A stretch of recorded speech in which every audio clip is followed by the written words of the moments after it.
I will not have time to explain the 4 quadrants, but the non-kinetic quadrant is something which you can start today. And the next 4, which we are looking at, it may happen soon, and we have to prepare accordingly, as already been brought out by director, that in this we have to fight this battle together. This non-kinetic has to be fought together.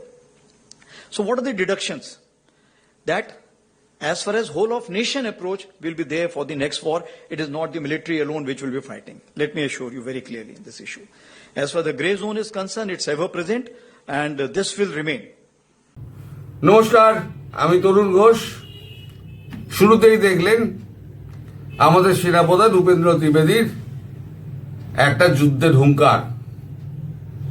তিনি পরিষ্কার জানিয়ে দিয়েছেন এবারে যে যুদ্ধটা হবে সেটা kinetic এবং নন কাইনেটিক বোথ, এবং তার জন্য সেটা হবে আগের থেকে আরো ভয়ঙ্কর, কারণ অপারেশন সিন্দুর এখন চলছে এবং খুব শীঘ্র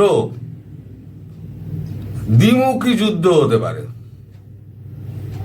দ্বিমুখী যুদ্ধ কোন রাষ্ট্র তিনি কিন্তু উল্লেখ করেননি একেবারেই।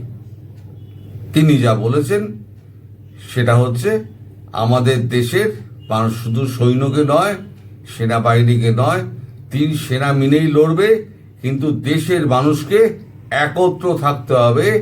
এটা একটা এমন গুরুত্বপূর্ণ সময় এসে আমরা পৌঁছেছি। ফলে এতদিন ধরে আমি যেটা বলে আসছিলাম আপনাদের, যে পাকিস্তানের কোমর ভেঙেছে, এবার বাংলাদেশকে মারবে, তার কারণ হলো সৌজন্যে ডক্টর ইউনূস পাকিস্তানের সঙ্গে সখ্যতা এমন লেভেলে বাড়িয়েছে। পাকিস্তানে যে সমস্ত আইএসআই এজেন্টরা রয়েছে, সেই এজেন্টরা এসে সব বাসা গেড়েছে কোথায়, মানে ঢাকা শহরের বিভিন্ন অঞ্চলে, ম্যাক্সিমাম হচ্ছে গিয়ে ক্যান্টনমেন্টের ভেতরে। এখানে কিছু ঢাকা সাভারে কিছু আছে, মিরপুরে কিছু আছে, এরা বিভিন্ন জায়গায় ছড়িয়ে ছিটিয়ে রয়েছে। মাঝে আপনাদের সমাজ মাধ্যমে একটা বাচ্চা ছেলে একটা ভিডিও করেছিল যে সে একটা খাবার না কিছু দিতে যাচ্ছে বলে এটা হচ্ছে পাকিস্তানি। তো দিতে যাওয়ার সময় তখন গিয়ে যখন ডেলিভারি দিচ্ছে তখন বলছে আরেও পাকিস্তানি, তখন বলছে ইয়েস আই এম পাকিস্তানি, মানে দাঁড়াম করে দরজাটা বন্ধ করে দিল। তার মানে প্রকাশ্যে পাকিস্তানি আইএসআই এজেন্টরা মানে ঢাকায় অবস্থান করছে, বাংলাদেশে অবস্থান করছে, এবং সেনাবাহিনী সেনা দপ্তরের ভেতরে বসে, ক্যান্টনমেন্টের ভেতরে ফ্ল্যাট দিয়ে। ফলে এরপরে আর বাংলাদেশকে ভারত কখনো ভরসা করতে পারে না, বাংলাদেশের সেনাপ্রধানকে ভরসা করতে পারে। বাংলাদেশের সেনাবাহিনী কিন্তু সব কিন্তু জামাতি নয়, তাদের মধ্যে কিন্তু অনেক মানে ভালো মানুষ রয়েছে যারা শান্তি চায় এবং মুক্তিযুদ্ধের পক্ষে। এই অবস্থায় ভারত একটা অ্যাকশন নিতে চলেছে। আমি বরাবরই বলছিলাম যে ভারত একটা প্রচন্ড মার মারবে। পাকিস্তানকে কোমর ভেঙেছে, এবার পাকিস্তানকে দুর্বুশ করে দেবে। তার কারণ, বাংলাদেশের ব্যাপারে পরে আসছি, তার কারণ এটা হচ্ছে আমেরিকা এবার প্রকাশ্যে শত্রুতায় যখন নেমেছে, আমেরিকা এবার প্রকাশ্যে পাকিস্তানকে সাপোর্ট করবে। আর সেটা যাতে রুখে দিতে পারে তার জন্যই তাড়াহুড়ো করে এই আরআইসি গঠনের চেষ্টা করা হচ্ছে, যেটা আগে ভাবা হয়েছিল কিন্তু সেটা বাস্তবে পরিণত হয়নি। কিন্তু ট্রাম্পের সৌজন্যে সেই আরআইসি কিন্তু গঠন হতে চলেছে, এবং খুব শিগগিরই আপনারা এটাও জানতে পারবেন যে ইরান এই আরআইসির মধ্যে ঢুকে গেছে। তাই Russia, Iran, India, China, RIC গঠন হয়ে গেলে এবার সমুদ্রপথ দিয়ে কোথা দিয়ে পাকিস্তানে অস্ত্র সাহায্য যায় আর কোথা দিয়ে কামান গোলা বারুদ যায় সেটাও তো ভারতবর্ষ আর এই আরআইসি দেখে নেবে।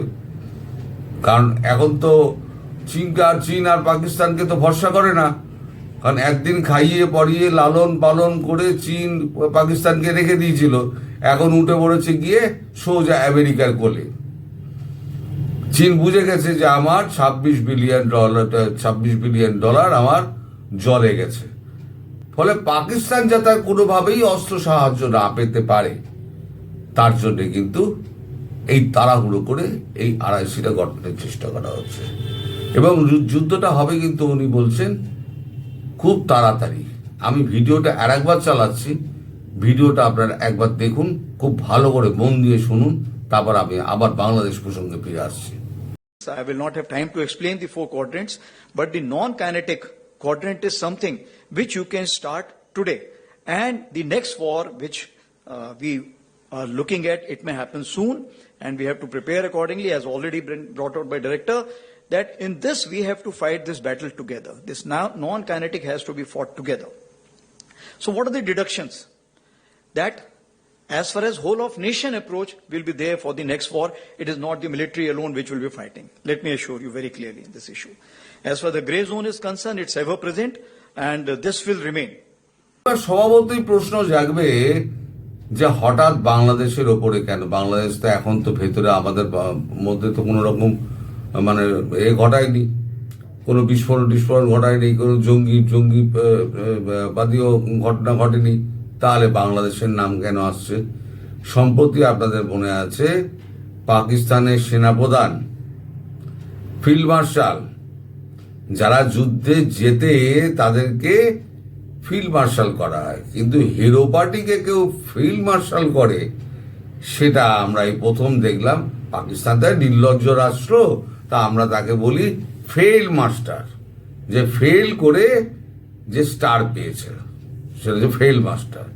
সেই ফেল মাস্টার বলেছিল যে এবার আমরা হামলা করব পূর্ব দিক দিয়ে।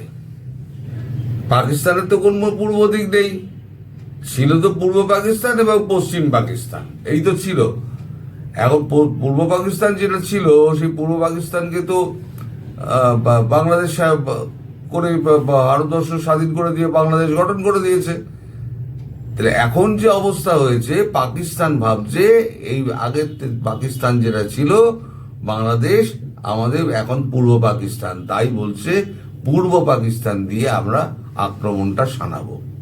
এরপরে ভারতবর্ষ আর বাংলাদেশকে ছেড়ে দেবে? কখনোই ছাড়বে না। আমি বলেছিলাম পাকিস্তানকে যা বেড়েছে তার 10 গুণ মারবে, বাংলাদেশকে ফ্ল্যাট করে দেবে ভারতবর্ষ, এবং যতক্ষণ না পর্যন্ত সমস্ত রাষ্ট্রগুলো এসে পায়ে ধরছে ততক্ষণ পর্যন্ত ভারতবর্ষ কিন্তু এই যুদ্ধ থামাবে না এবার।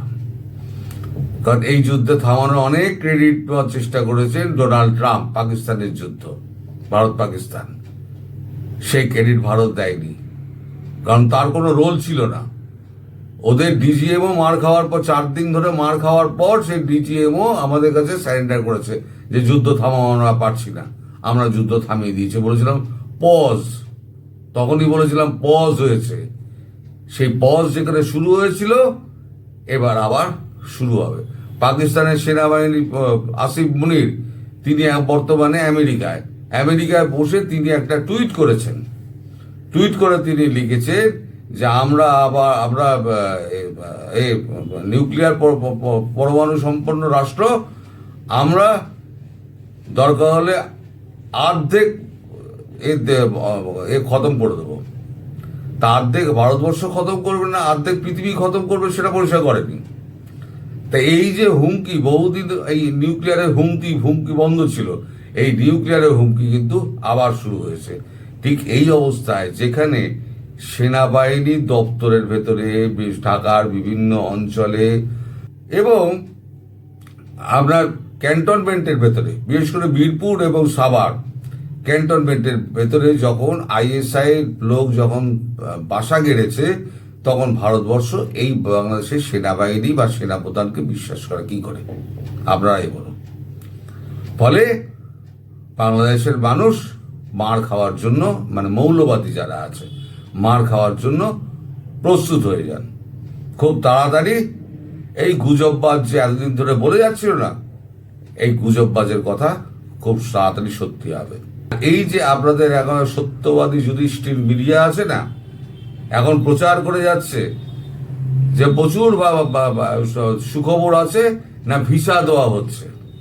আমি এই নিয়ে একটা দিন 15 আগে একটা ভিডিও করেছিলাম যে ভিসা শুধু দেওয়া হবে ওই স্কুল ঘটনার পর, ভিসা শুধু দেওয়া হবে যারা অসুস্থ রোগী, যাদের খুব চিকিৎসার অত্যন্ত প্রয়োজনীয় কাগজপত্র দেখে শুধু তাদেরই ভিসা দেওয়া হবে। এই যে আপনাদের কাগজে যেগুলো রটে বেড়াচ্ছে না, যে একেবারে বিজনেস ভিসা দেবে, ট্রাভেল ভিসা দেবে, আপনার ট্রানজিট ভিসা দেবে, ওসব ভিসা আপনারা পাবেন না। আমি যেটা বলছি শুনুন, আপনাদের মিডিয়া টোটাল মিথ্যাবাদী। আসলে যারা মিডিয়া চালাতো তারা তো এখন মিডিয়া চালাচ্ছে না, এসব সন্ত্রাসবাদীরা দখল করে দিয়েছে, সাংবাদিকদের জেলে পুরে দিয়েছে। বাংলাদেশে ভালো ভালো সাংবাদিক নিয়ে এটা বিশ্বাস করি না, অনেক ভালো ভালো সাংবাদিক রয়েছে, তাদেরকে সব জেলে পুরে দিয়েছে। এখন এরা এই সমস্ত মিথ্যেগুলো প্রচার করে যাচ্ছে এবং একটা তার মধ্যে আবার একটা গোজামিল ঢুকিয়ে দিয়েছে। সেটা হচ্ছে ভারতবর্ষের এই চিকিৎসা ব্যবস্থা, হাসপাতালগুলো এরা দুর্দশায় ভুগছে, অর্থনৈতিক দিক দিয়ে ঢুকছে, বাংলাদেশের পেশেন্ট যাচ্ছে না বলে। আর আমাদের যে সমস্ত দোকান এবং হোটেল তারা নাকি একেবারে বসে বসে হাত পা চড়িয়ে হাউ হাউ করে কাঁদছে। এই ঘটনাটি যেটা আপনারা করলো না, এই ঘটনার জন্য ভুগবেন হচ্ছে আপনারা। কারণ এটা শোনার পর ভারতবর্ষ তো ট্রাভেল ভিসা আর বিজনেস ভিসা আর ট্রানজিট ভিসা দেবেই না, কখনো দেবে না। যে তোদের এত তেল তো ওই বাংলাদেশি পর। দর্শক, আপাতত এইটুকু বলে আমি আজকে খবর শেষ করছি। আপনারা সবাই ভালো থাকবেন, সুস্থ থাকবেন এবং সাবধানে থাকবেন। সময়টা সামনে খুব খারাপ আসছে, সুতরাং যতটা পারবেন নিরাপদে থাকবেন। যে কোনো মুহূর্তে যা কিছু হতে পারে। ধন্যবাদ, নমস্কার।